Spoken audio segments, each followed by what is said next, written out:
आप सब ने देखा होगा टेलीविजनों पे एक देश के 4-5 जजेस साहब प्रेस कॉन्फ्रेंस कर रहे हैं और दुनिया में पहली बार देखा कि जजेस, सुप्रीम कोर्ट के जजेस पत्रकारों से न्याय मांग रहे हैं। ये कहीं सुना आपने? आज आपको याद है ना वो सीन, सुप्रीम कोर्ट के प्रांगण में चीफ जस्टिस से लेकर के लोग उस पर अपनी बात रख रहे हैं, अपनी बात बताई जा रही है। वो प्रेस कॉन्फ्रेंस हो गई है, बात खत्म हो गई, आई गई हो गई, लोग भूल गए। और वो ये जानता है कि लोग भूल चुके होंगे, तभी काम शुरू करता है वो। उसने शाम में अनाउंस किया दिल्ली में, और क्योंकि हम मीडिया में लंबे समय तक रहे तो इतना तो हमको समझ में आता है कि कोई क्यों ये बात कहता है और क्यों नहीं कहता। यही एक्सपीरियंस का फायदा होता है। अनाउंसमेंट हुआ कि भारत के प्रधानमंत्री सुप्रीम कोर्ट का दौरा करना चाहते हैं। अब ये अनाउंसमेंट हुआ तो सैनिटाइज कर दी गई, एसपीजी लग गई, सब झाड़ी वाड़ी यहां तो कबूतर सब ढूंढा जा रहा है कि कोई कबूतर ना आ जाए, कोई बिल्ली ना आ जाए।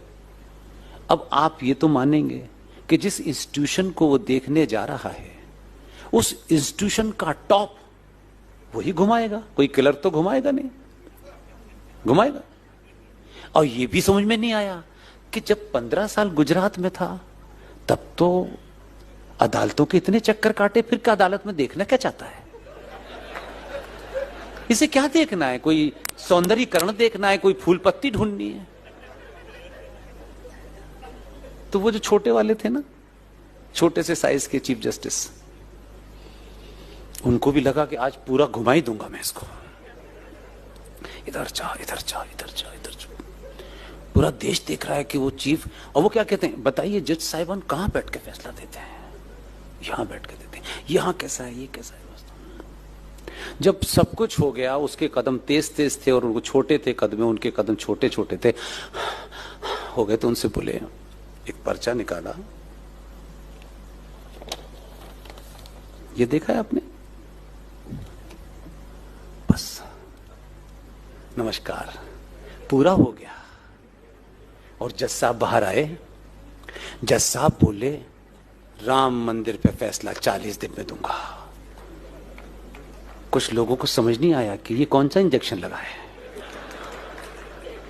और फिर 40 दिन के बाद फैसला आया, राम मंदिर यहीं बनेगा, यही मंदिर है। मालूम है क्या था? सत्ताएं सिर्फ ऑफिस में बैठ करके नहीं चलती हैं। हमारे पूर्वजों ने सत्ताएं सिर्फ बैठ के नहीं चलाई हैं। जमीन की हकीकत, जो कागज दिखाया था ना, वो कागज उनके दामाद का था। उनके दामाद कहीं किसी राज्य सरकार में जज हैं जो करप्शन में फंसे हुए थे। और देखिए, इसमें ईमानदार है वो। नहीं, उसकी ईमानदारी बता रहा हूं, आप पहले से हंस रहे हो। वो ईमानदारी देखिए उसकी कितनी है। जैसे ही उन्होंने फैसला दे दिया, हम आप भारत माता की जय, हम सब खुशी खुशी घूम रहे थे, लेकिन पीछे का जो होमवर्क है वो नहीं पता किसी को। उसने फैसला देने के बाद निगाह गड़ा के रखी कि ये रिटायर किस दिन होने वाले हैं। वो जिस दिन रिटायर होके तेजी तेजी से बाहर आए और घर पे पहुंचे, वो ये जानता है मनुष्य मनुष्य है, उसमें लालच भी है, उसमें सब कुछ भी है, उसमें द्वेष भी है, उसमें बदला भी है। वो कोई खाली नहीं छोड़ता, पता नहीं कब बहक जाए। बहकने के तो पैसे लगते नहीं है। वो घर पहुंचे, घर पहुंच के उन्होंने कोट टांगा, रिटायरमेंट समाप्त हो गया उनका। रिटायरमेंट के बाद जब वो घर पहुंचे तो एक आदमी पहुंचा और एक लिफाफा दिया उनको, सर ये है आपके लिए। जब लिफाफा खोल के देखा तो लिफाफे पे लिखा हुआ था, भारत सरकार ने देश के राष्ट्रपति से ये आपका नाम प्रपोज किया है कि इस देश में जो 12 गणमान्य नागरिकों को राष्ट्रपति राज्यसभा में भेजते हैं, उसमें आपका नाम भी नामित किया गया है। अब 6 साल तक मुंह बंद रहेगा।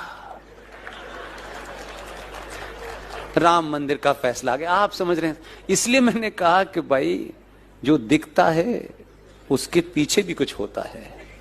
मैं इसलिए साथ खड़ा हूं मुझ पे आरोप लगाओ, मुझे कोई फर्क नहीं पड़ता, मैं इसको बोलूं।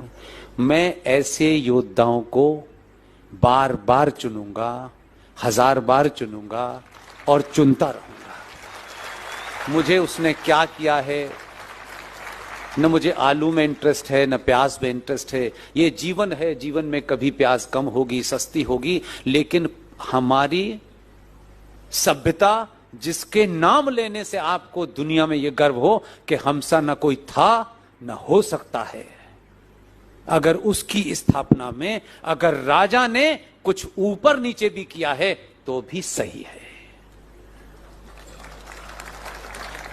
अब बताइए किसने उसको 240 पे रोका? सोचिए जरा। आपको सब कुछ चाहिए, लेकिन 5 साल में बिना पैसे के, कोई इन्वेस्टमेंट के, 5 साल में आप 1 मिनट 30 सेकंड के लिए सनातनी नहीं हुए। यह शर्म की बात है। उस 30 सेकंड में आपको जाति, मेरा, तेरा, इसको नीचे दिखाना है, उसको नीचे दिखाना है, आपने उसे 240 पर रोक दिया है। किससे बदला ले रहे हो? किसको स्थापित करना चाहते हो? किसको मैसेज दे रहे हो? अपने छोटे माना कि महंगाई होगी, माना कि बहुत सारे काम नहीं होंगे, लेकिन जो काम इस वक्त हो सकते हैं वो बाद में नहीं होंगे। 1 मिनट की, 10 सेकंड की गलती में उस वक्त ही आपको दुनिया के सारे फैसले करने थे। सबक सिखाना है, फलाना है, ढिमाका है।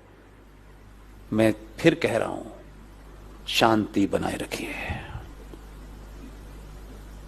272 जिस दिन हो जाएंगे उस दिन वक्फ बोर्ड 24 घंटे में हट जाएगा। मुझे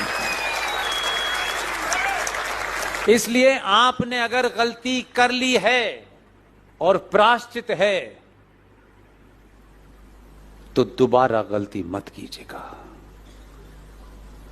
एक छोटी सी गलती हजारों साल तक कितना बड़ा नुकसान करती है, ये हमने हमेशा देखा कि जब जब डिसाइसिव बात हमको करनी थी उसी वक्त हमने इतने सारे सवाल खड़े कर दिए हैं।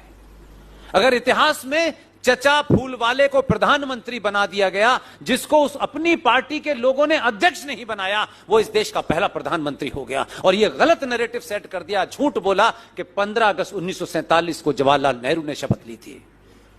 जवाहरलाल नेहरू ने पहली शपथ 47 में नहीं ली थी, 2 सितंबर 46 में ली थी। लॉर्ड वॉविल ने उन्हें शपथ दिलाई थी। यह सच्चाई नहीं जानना चाहते आप। उस वक्त भी ऐसे महान लोग थे। वो ठीक है कांग्रेस पार्टी में होंगे, लेकिन कांग्रेस पार्टी आज की पार्टी नहीं थी, वो वाली पार्टी थी। उसमें कैसे महान लोग थे ये इसको पता नहीं लगाया आपने। मैं इसलिए आपको बताता हूं कि बार बार शत्रु को सिर्फ इस वजह से मत देखिए कि वो इधर खड़ा हुआ है। हो सकता है कि वो इधर खड़े होने के बाद भी कुछ बड़ा कर सकता हो।